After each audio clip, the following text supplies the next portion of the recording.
it predicted what we thought it would. So out-group derogation, intergroup hostility, a tendency to aggress towards others, especially when threatened, the tendency to develop conspiracy theories about the threat and enemies.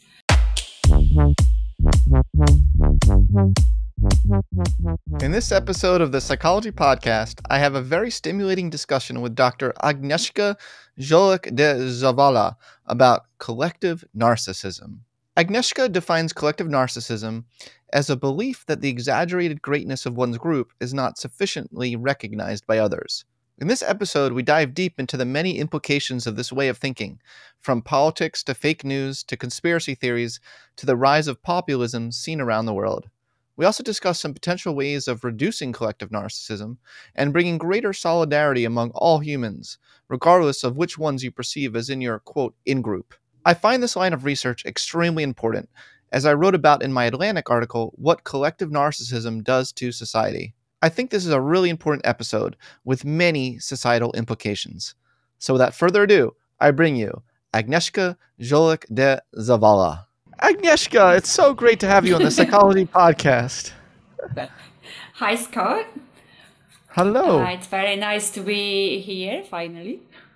Yes, finally. But I am a longtime follower of your work, and congratulations on your new book. How are you feeling about the book? It's been a while since it's been published. It was the end of last year, so the writing happened much earlier, so I was excited while I was doing it. Now it's there, and it feels like, okay, so now it's let's just see how it is received. I just really had that need to put it out there. I thought it was important to summarize that research because it's quite burgeoning right now. It's coming up a lot. It seems to be relevant to a lot of different aspects of societal problems that we are experiencing. So collective narcissism seems to be a phenomenon that can explain why people vote for ultra-conservative populists, why people support policies that ultimately will hurt their descendants and the earth, while they support policies that hurt themselves or the group members to which they belong. So I think it's quite relevant, and it's important to describe this phenomenon as we understand it. Quite wide-ranging in its implications. Let's take a step back for a moment.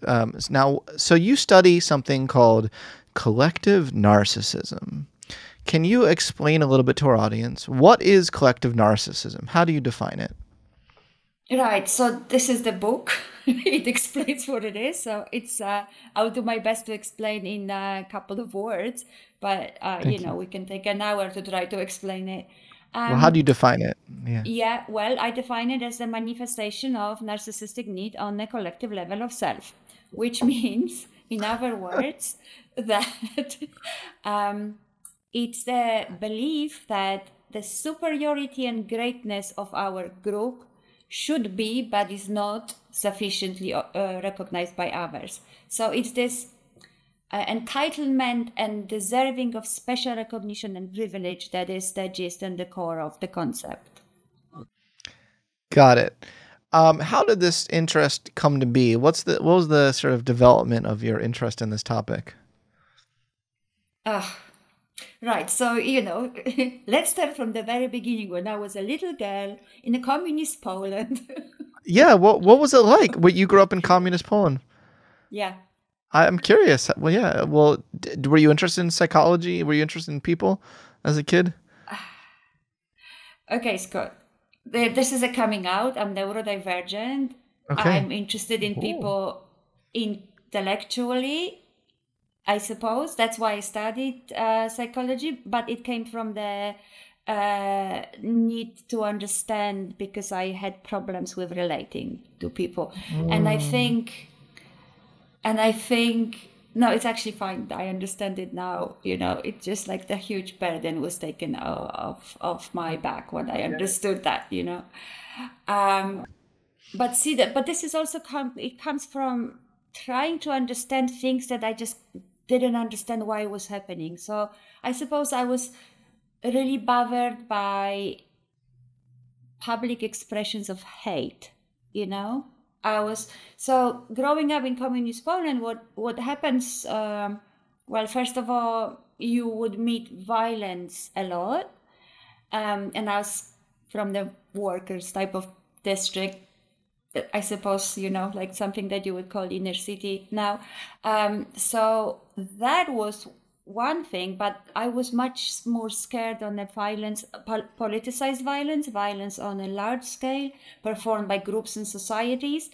So when you're growing up in a communist Poland, you are like about maybe 11 years old and you're taken to Auschwitz, and that scars you for life, So then I suppose that's what made me completely confused about people, and I wanted to understand why that things like that can be perpetrated by people. And actually, this term collective narcissism first appeared in the literature in the writings of the Frankfurt School scholars. So Theodor Adorno, Erich Fromm, these were German scholars of Jewish origin who were studying why Hitler was so popular, the rising popularity of Nazi party in the 20s and 30s. They managed to immigrate,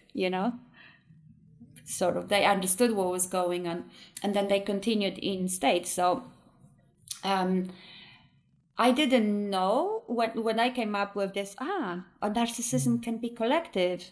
I didn't actually know that this term was already existed, because although it's in their writings, it didn't make it to psychology as much as authoritarian personality, for example, or escape from freedom did. So I had to have some parts translated from German, actually, when I found out that the term was actually used by them.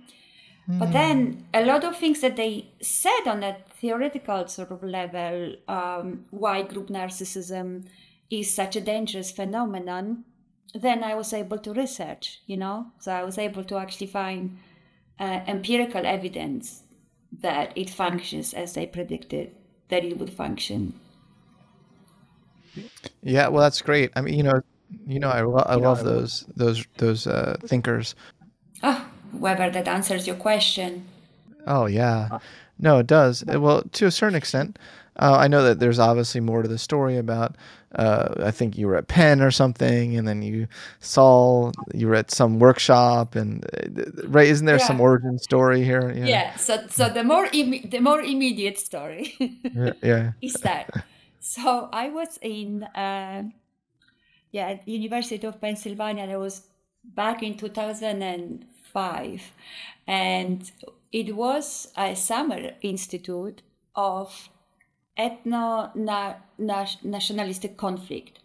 It was a great initiative by scholars from Uni of Penn, but also other local institutions. I don't remember now, but they got great funding to bring people together.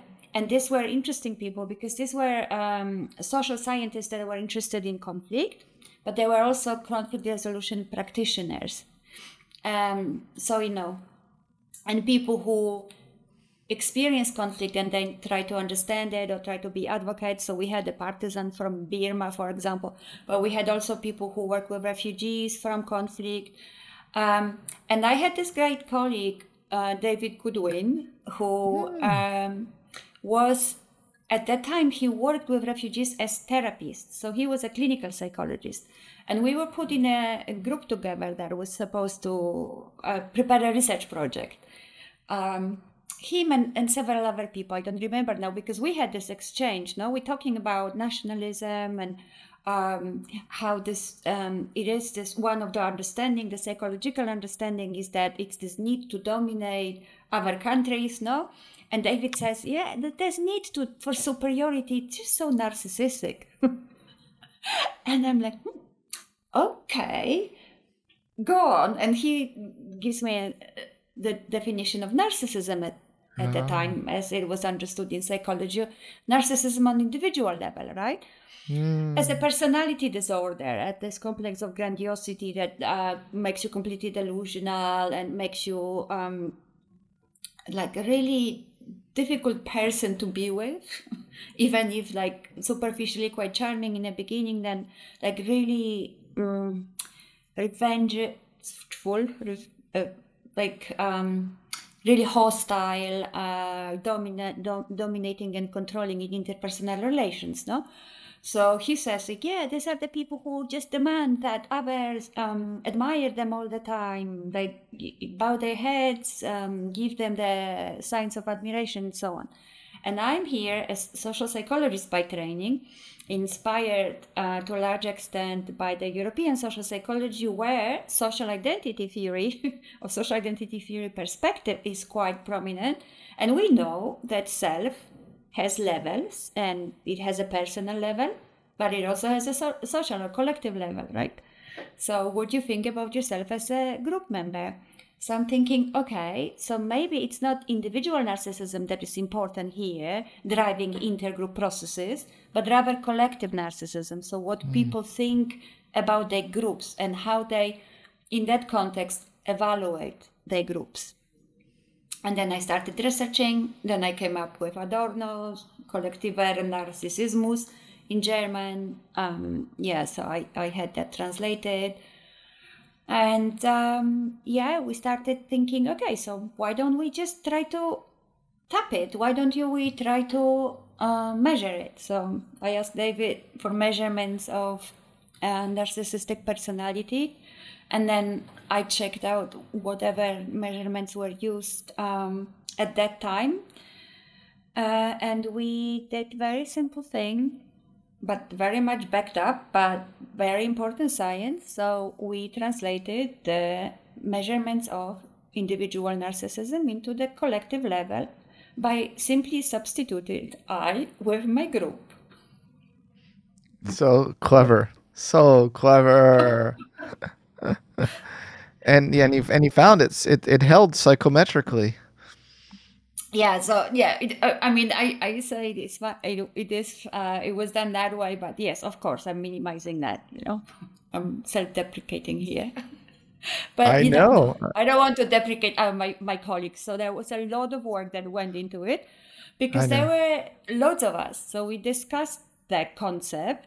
So we did all of the validation work, the phase validity of it. So we gave people an understanding of the construct, then the items. They were supposed to tell us whether this, in eyes of experts in psychology, political science, conflict resolution, whether that seems like the construct that we were trying to measure. And then we did the psychometric work on it. So we used the scale in large groups of people, shorten it, and validated in a sort of using the empirical approach, so showing that it correlates with what it should correlate from theory, positively, negatively, that it allows us to group people, and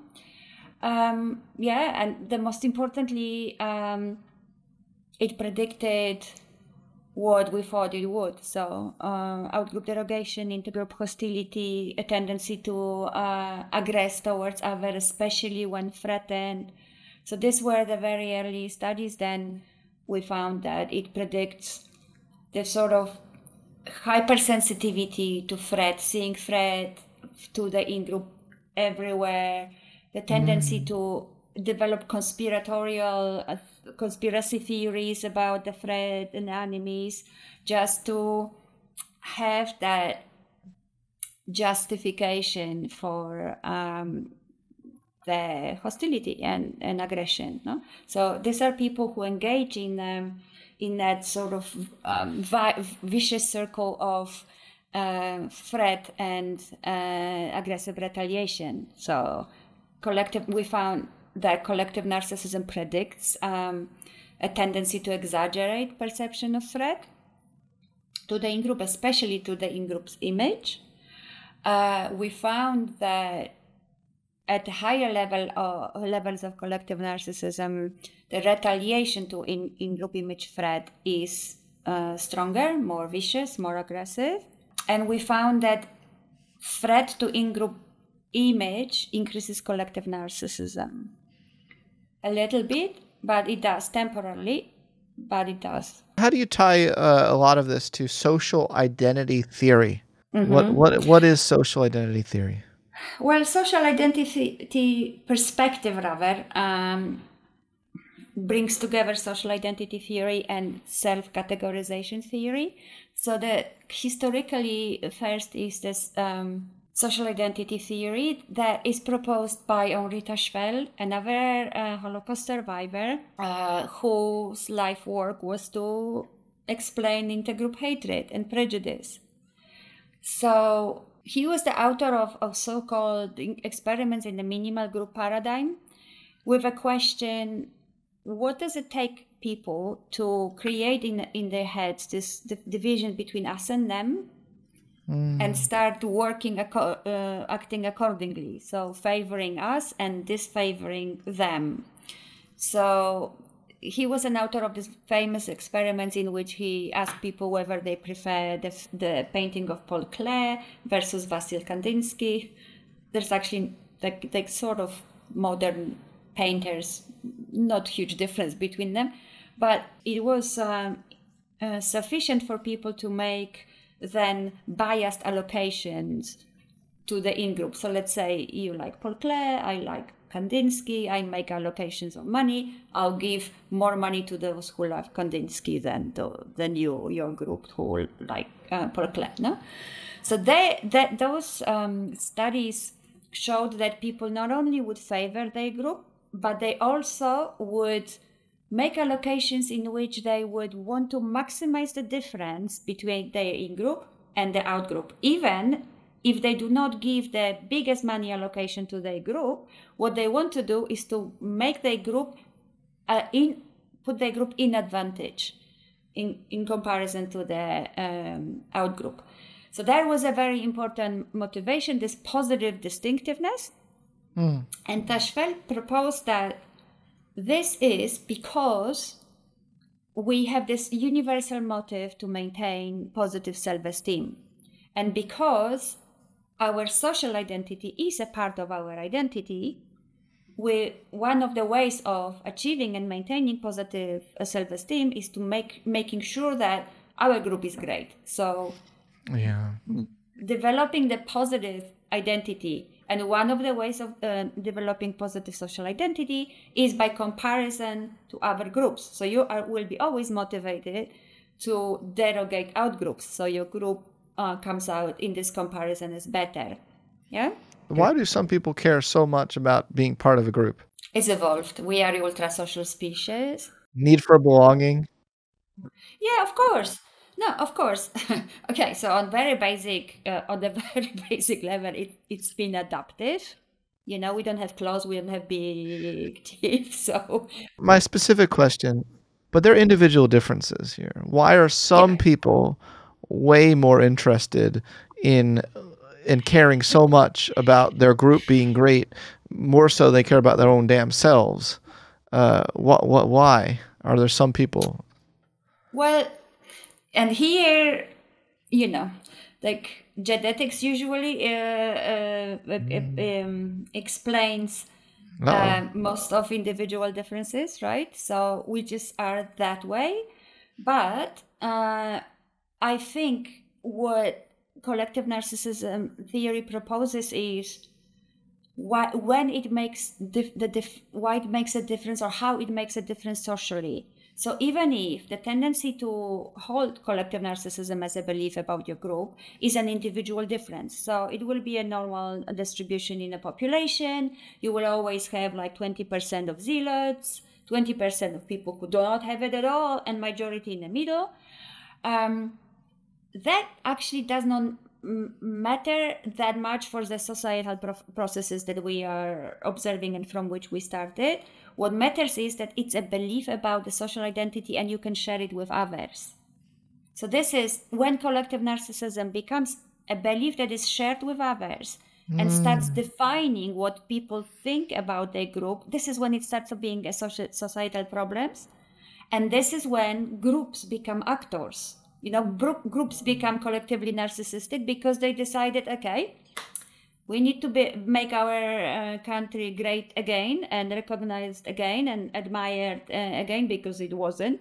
We sort of agreed to this delusionally belief that, and once that belief serves to coordinate people within a group, then it becomes a problem. Yeah, it becomes a big problem. Your question to why it is so important for people to be group members is a really big question in social psychology. There are various motives that groups address, and my work is particularly interested in narcissistic motive. So a motive to have others recognize your group as better than others. It's also a motive, but people don't write about it that much.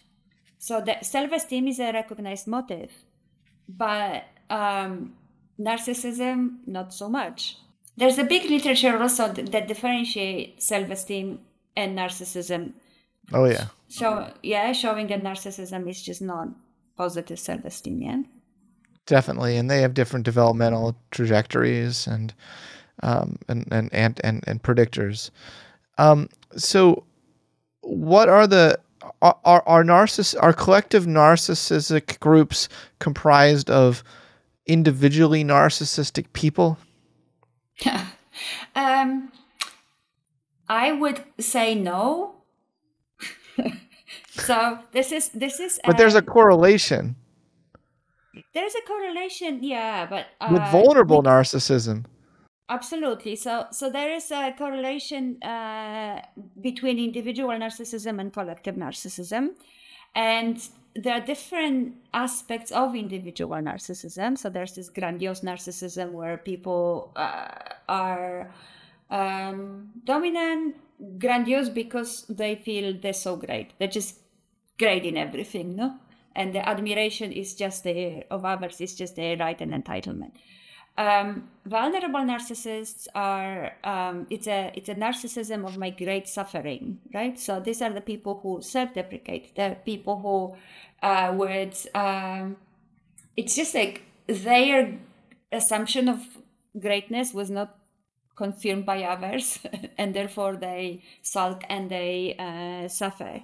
So it's this obsession with like how much I'm not recognized for my greatness and how I should be. So vulnerable narcissists particularly focus on the lack of recognition that they are due. And I think this also is quite a defining feature of collective narcissism. So that's hence the strong link.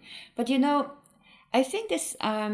So in the book, I put the data from various countries about it, but there is not a good cross-cultural work that would look at the link between various aspects of individual narcissism and collective narcissism. I found that the link between vulnerable narcissism on individual level and collective narcissism is quite strong in Poland, but not so strong, or at least not so consistently strong, in America. And I think it's because we based our claim to our national greatness on different things, So like in Poland, we are the greatest nation of the world because, well, for various reasons, mostly we suffered so much through our history. Yeah. We are like a Christ of the nations. We suffered for salvation and betterment of other nations. That's the sort of narration. While in America, I suppose that's not the main point. You're just the greatest because you do things and you're so efficient and you survive on Mars and yeah. No, so it's agentic, it's grandiose. So hence this relationship in America might be stronger. Nevertheless, the fact that the two are related, that does not mean that collectively narcissistic groups are the groups where you have a lot of individual narcissists. Actually, I see. One thing that we found very early on was that collective narcissism predicts intergroup phenomena. Individual narcissism does not, or does it through collective narcissism. So, for example, when it comes to intergroup aggression and hostility, it's collective narcissism that predicts it, not individual narcissism. Why collective narcissism does not predict interpersonal hostility, which individual narcissism predicts very, very strongly and robustly. So they just function on different levels. Yeah, they predict the attitudes and behaviors on different levels. So that's one thing. The other thing is that individual narcissists are about their own greatness. So they use groups instrumentally. Right. Well, collective narcissists as well, but with individual narcissism, it's more like, okay, so I am great and I belong to great groups. When my group is not great, then I will belong to another that is great or is currently recognized. Yeah. Wait, hold on.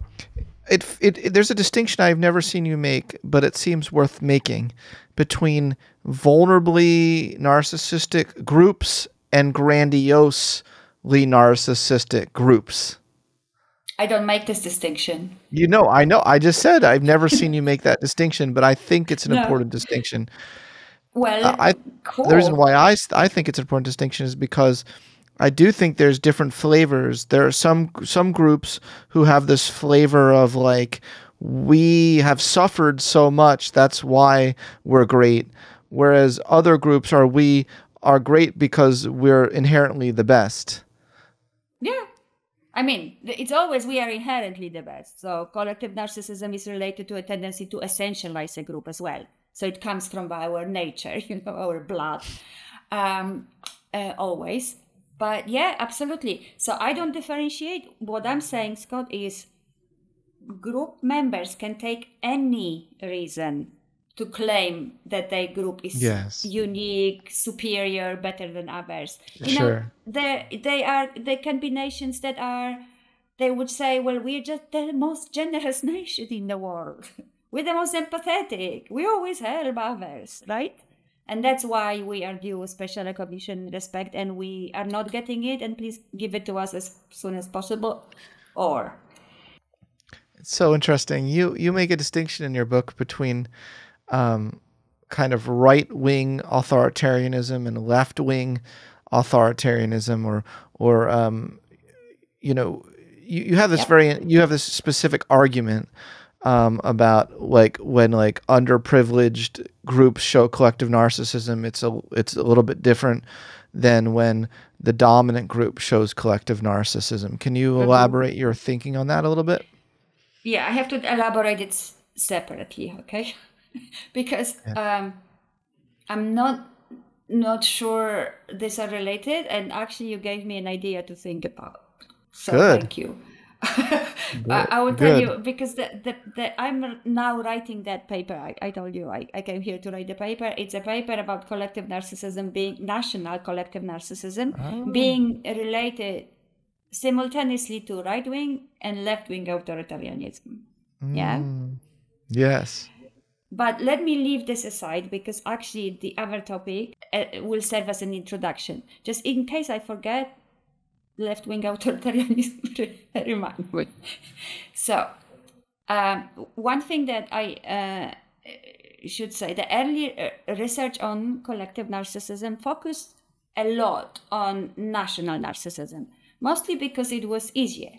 But in the very first paper I published on that topic, there was a study in which we looked at ethnic collective narcissism.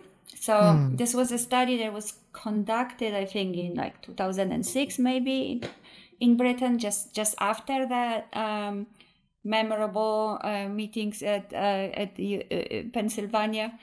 And here we asked black and white British participants to answer the collective narcissism scale with reference to the ethnic group. And then we measured symbolic racism and racism denial. And we found that white collective narcissists would report higher symbolic racism and would deny that racism in the UK exists, right? While black collective narcissists would report lower symbolic racism and would claim that racism in UK exists. Yeah, so those findings were then a bit forgotten because we concentrated on showing various predictors that collective narcissism makes, and that sort of nomological network of collective narcissism and other forms of thinking about your own group. So all of this validation sort of work and how this concept is valid and important. But then, mostly because of the prominence of social protests that happened in last several years, we looked into this again, and it was actually done by various labs independently, because I told you that since I proposed that scale and the theory, it picked up, and various people are doing this in various places in the world. So we had studies, for example, that would continue this idea that collective narcissism predicts thinking something is a prejudice if it's done to your group, but if your group does the same to another group, it's not prejudice anymore. Yeah. So a colleague of mine showed something like that on again with British blacks and whites, and also men and women. Yeah. So it looks like collective narcissism makes different prediction, depends on what group we're talking about. And it will also make a different prediction for support for different ideologies. Oh, wow. So what we found out, for example, that collective narcissism in historically disadvantaged groups, right? So ethnic minorities, women. Did we measure it somewhere else? I think these were the groups that we studied. It is related to egalitarianism, right? A rejection of ethnic, racial, or gender inequality, and the tendency to pursue collective action for greater equality. So, for example, black collective narcissists would report higher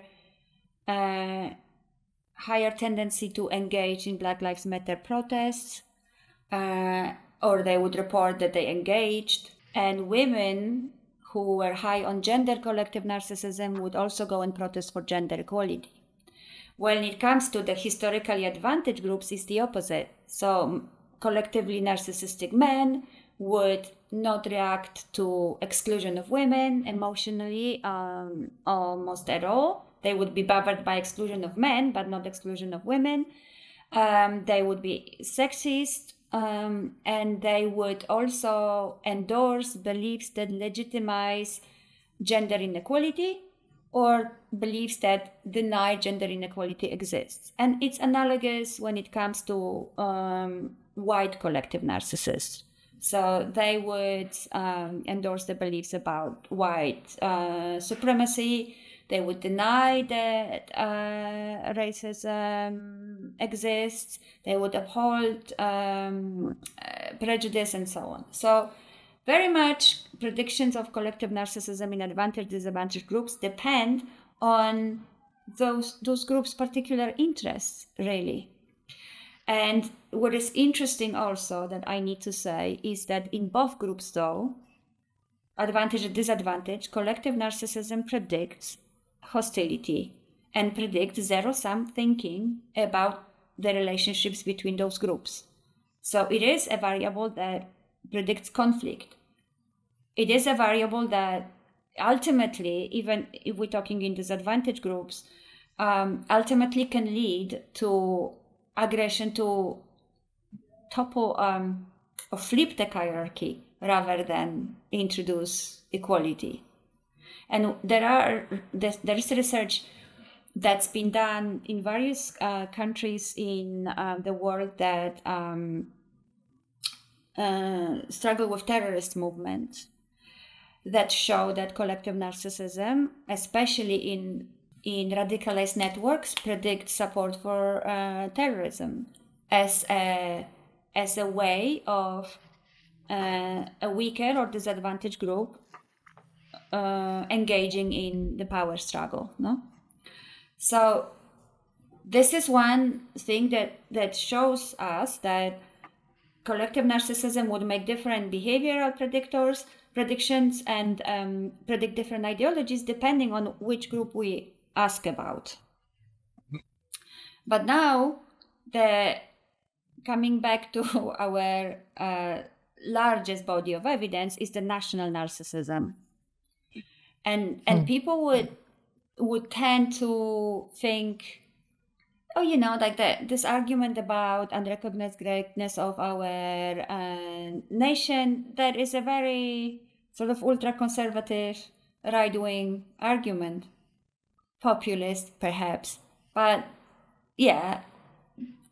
associated with the ultra-conservative populism, the one that argues that we need to achieve our greatness, but coming back to the Dark Ages, or like the grandiose idealized past that didn't exist, right? So that and actually there's lots of research that would show that, for example, that supporters of those ultra-conservative politicians have a higher national narcissism than supporters of more liberal or centrist politicians. So that is one finding that you see in the literature. But the other one is that we've been lately dealing with is with this concept of right-wing and left-wing authoritarianism, and this is national narcissism. So we keep group constant here. We don't mess up with group membership. It's just we always measure national narcissism, and then we measure ideological beliefs. So we measure whether people self-identify as leftist, liberal, or conservative. And then we ask them the questions about right and left-wing conservatism. So maybe it's time to explain what those phenomena are. The way we approach leaders and the group norms. This is what they have in common. So the right-wing authoritarianism is a cluster of authoritarian submission, conventionalism, and authoritarian aggression. So these are attitudes that it's a reverence for authorities, especially the authorities that are coercive and defined by power, sticking to the norms and being punitive towards those who don't, and then engaging in aggression to punish deviants and to punish those who authorities indicate should be punished. Right-wing authoritarianism is a variable that is conceptualized as a need for order and stability. So what's behind it is this fear that if we don't have those authorities and norms, then the bad things will happen. So it's really a tendency to maintain existing social systems. While left-wing authoritarianism is actually the opposite. It's it's an argument towards chaos. Yeah. So like you need to follow your leaders and norm groups, but the purpose is to destroy the system, to change the system, to bring down those who rule, right? And to destroy existing hierarchies. And now the association of collective narcissism with both is interesting and worrisome. So those two types of authoritarianism are either negatively associated or not associated. And now you have the finding in which this particular way of thinking about the group would endorse one or the other. For me, that means that collective narcissism represents the readiness to follow the more ruthless leader. The leader, so these are people who will go, okay, we follow this leader, that established leader in the system in which we function, as long as the system serves our privileged, serves our group entitlements. But as soon as another leader emerges and shows us a way to better serve our group entitlements, even through destruction of what exists, even through world war, then we go for this leader. And it's really the preference for the better justification of ruthlessness and aggression, really, what I think matters. And to add on to this, we also found that national narcissism is related to anti-establishment orientation, and that is an orientation that is orthogonal to left and right. It's not related. It's just support system, don't support system. Now both to me suck. Is there such thing as secure collective, healthy does that exist? Healthy collective value? Absolutely. Thank God. Absolutely. Thank God. Non-narcissistic. Okay. I mean, come on, I started from Auschwitz. So it's abomination. So I started from being interested in extreme and relatively rare. Yeah. So the mobilization of collective narcissism happens historically, but it does not really happen that often. We seem to write a history through wars, so we think it's a very frequent happening, but it is actually no. We more avoid wars than we engage in them. But it's definitely this sort of belief that helps societies in conflict and helps societies to get to conflict. But there are other aspects of in-group identification, and there are other aspects of positive in-group identification. So there are other aspects of positive evaluation of your own group. So at some point we mentioned the distinction between self-esteem and narcissism. Yes. Yeah? You can love yourself, you can demand that others recognize your greatness. Two different things, but they're related with the fact that you generally have a positive opinion about yourself, or at least express it on the surface. So similar with collective narcissism, there is a non-narcissistic in-group positivity possible. And actually, differentiating collective narcissism made us appreciate it. Because as with self-esteem and narcissism, those things are positively related. So they have an overlap, yeah?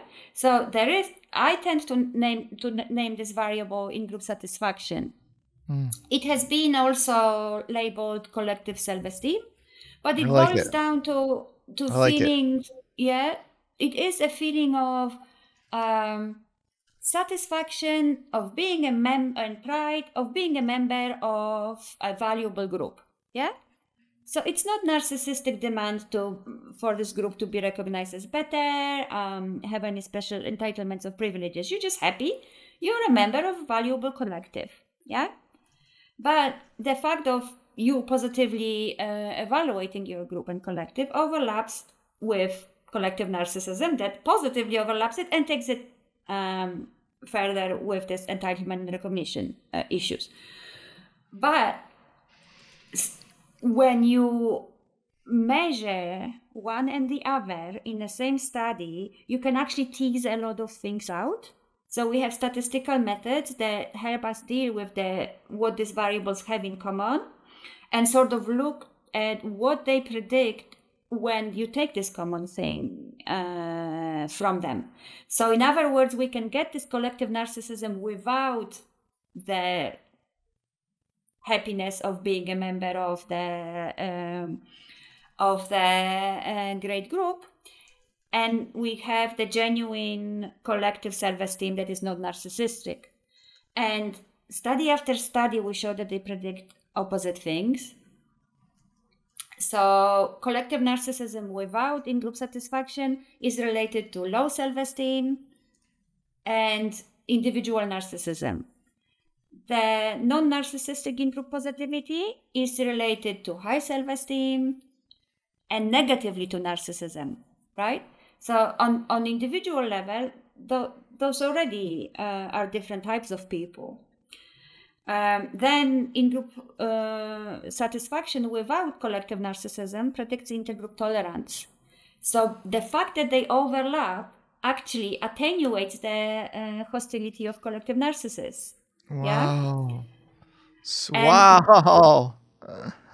So one thing that I take out of it is because they appear together. So like you have more people that have both than you have people that have just collective narcissism or just in-group satisfaction, yeah? Mm. So in a way, you can capitalize on this overlap and to address collective narcissism. I like it. Especially on a group level, that is possible. Because you could imagine groups, maybe ourselves are a little bit like that, but it's much more obvious in groups that members of groups talk, they negotiate, they all the time sort of agree what they should think about reality, what they should think about their group. So they negotiate also what it means to be a member of this given group. So you have your Republicans and Democrats, right? Simple system in which they discuss what it means to be American, and they have quite different visions quite often, no? Especially now, I guess. So then whoever sells the vision to the voters would make this vision normative and dominant. If you make collective narcissism win, then you have collective narcissistic politics and the consequences Makes sense. of it, yeah, as like social polarization or fake news and conspiratorial theories and so on. But if you make in-group satisfaction overcome collective narcissism, you would have people who are orientated towards making the collective that they highly value better and happier. Yeah. And there's actually research that shows that collective narcissism would predict support for politics that ultimately hurt in-group members, but in-group satisfaction without collective narcissism would predict the rejection of politics that would hurt in-group members. No, so that there was actually COVID pandemic was a context in which lots of studies on collective narcissism were run to, for example, demonstrate those sort of very different behavior and the very different attitudes towards the in-group members among for collective predicted by collective narcissism and in-group satisfaction. So because defining the in-group is a social process, is a process of negotiation, the way of attenuating the negative consequences of collective narcissism would be to make the positive non-narcissistic in-group satisfaction prevail in this negotiation. I hope that makes sense. I don't know exactly how to do it, but I'm sure there are ways. Yeah, well, if you can figure that out, you should win a Nobel Prize. But look, I think that's a very important project, and I would also add on to that, we need to find a way for multiple groups to not see themselves as competing with each other. Not all groups have to compete with each other. We have to find some way where there can be a coexistence. But absolutely, we survive through cooperation, Robert. But I wanted to say one more thing, Scott, when it comes to attenuating negative consequences of collective narcissism, things that I'm bringing together with what I just said to you as a project. We had research that shows that mindfulness is one way that also attenuates collective narcissistic hostility. So this is a very different kind of intervention, than focusing on in-group satisfaction, but it works in the same way. So when we train people in mindfulness skills, that reduce the link between collective narcissism and prejudice across like 6 different forms of prejudice that we measured. Very difficult study. It was just published in Psychological Science. I'm very congratulations. proud of it. Absolutely. But you know, there is something about that is already recognized. So like I've read that British politicians actually participated in mindfulness trainings. There is a group in Britain that or there's a mindfulness institute that organized that and does research. So the political importance of being mindful and not reactive is recognized, and I think the research coming from my lab would suggest that more work here should be done. Even if it's individual level intervention, it seems to have the profound societal effects. It should be a part of DEI programs. No, absolutely. It should be. It should be mandatory. It should qualify you to be a politician, right? you have to pass mindfulness training. Well, you found mindfulness. Haven't you found some other factors too, like self-compassion? No. So this is but here we would go into the literature on mindfulness that is in itself complex, but so mindfulness has this understanding or meaning of like focusing or managing your attention to focus on the present. But the mindfulness studies actually show that it is important on what you focus on. Yeah. So it's true. It's true. No, but listen, some mindfulness interventions are just like you focus on managing your attention or your focus, But the other say, and then you pay attention to your emotions, and you choose to pay attention to emotions that are prosocial or self-transcendent, such as gratitude or compassion or loving kindness. In our research, it was particularly gratitude because we figured that it will be the least difficult for collective narcissists to process, because there's also research that shows that collective narcissism is related to negative emotionality, lots of self-criticism, low self-compassion. So self-compassion and compassion might be difficult emotions for collective narcissists. So we focused on gratitude, and specifically the mindful how did we call it? Mindful gratitude training, as opposed to just attention intervention work. It's the content of emotions that we experience is very important and can actually break the link between collective narcissism and hostility. And this is also what I wanted to say about the disadvantaged groups, okay? Because members of disadvantaged groups, they, of course, have very difficult experience of being the target of discrimination, but through collective action, they also have access to a lot of self-transcendent emotions, because collective action is the action of solidarity.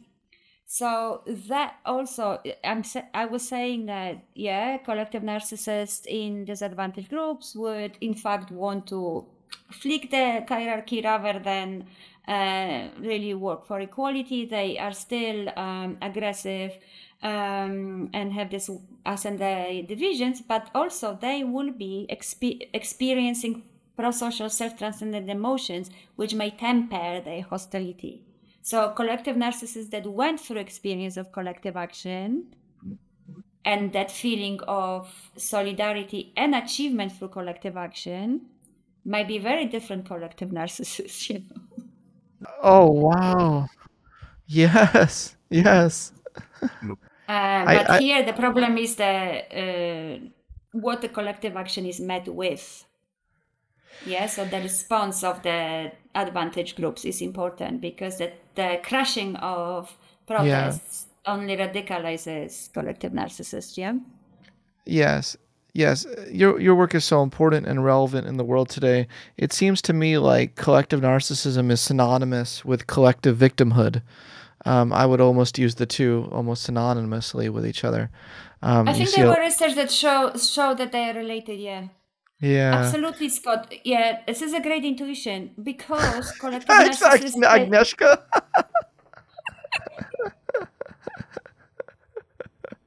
Thank you. But there you go. But like, think about it in the very concept and what I was saying in the beginning.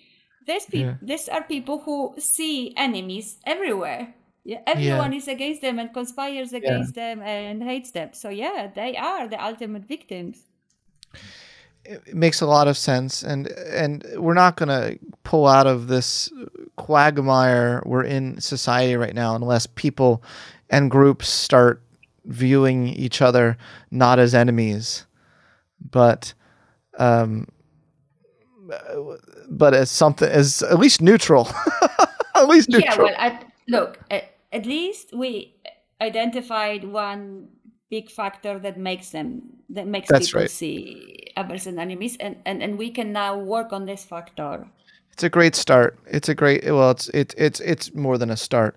Well, congratulations on your book, and tell people the name of your book and where they can buy it. Okay, right. It is called The Psychology of Collective Narcissism. The Insights from Social Identity Perspective. It's published by Routledge, and it's open. It's available in open access. So if you Google The Psychology of Collective Narcissism Routledge, you can find a link to the open access, so you don't have to pay anything. You can just download it and check it out. Wonderful. It's an academic book, but it is very valuable. And I think a lot of people would still be able to understand it, even if they're not scientists. I think so, but I'm actually working on something more accessible. Agnieszka has something in the pot she's stirring there. She's got a little something she's stirring in the pot. Yeah. Okay, well, we'll have to look out for that. Yeah. Yes, and I would ask you for advice. Well, I'd be happy to. You know, I'm a big fan of yours. I'm a big fan. I wrote about you in the Atlantic. Yeah, that was so great. Yeah. Well, thank you for coming on my podcast. I remember you emailing me frantically on my Greek holidays. I remember. I loved fact checking. I mean, they were so great. I wish academic journals were so detailed as them. Yeah, the copywriters were great job working for them. Thank you. It was intense. That was an intense project, to be honest. But thanks so much for your help. I loved it. Yeah, thank you so much for your help, and all the best. Thank you for inviting me, Scott. My pleasure.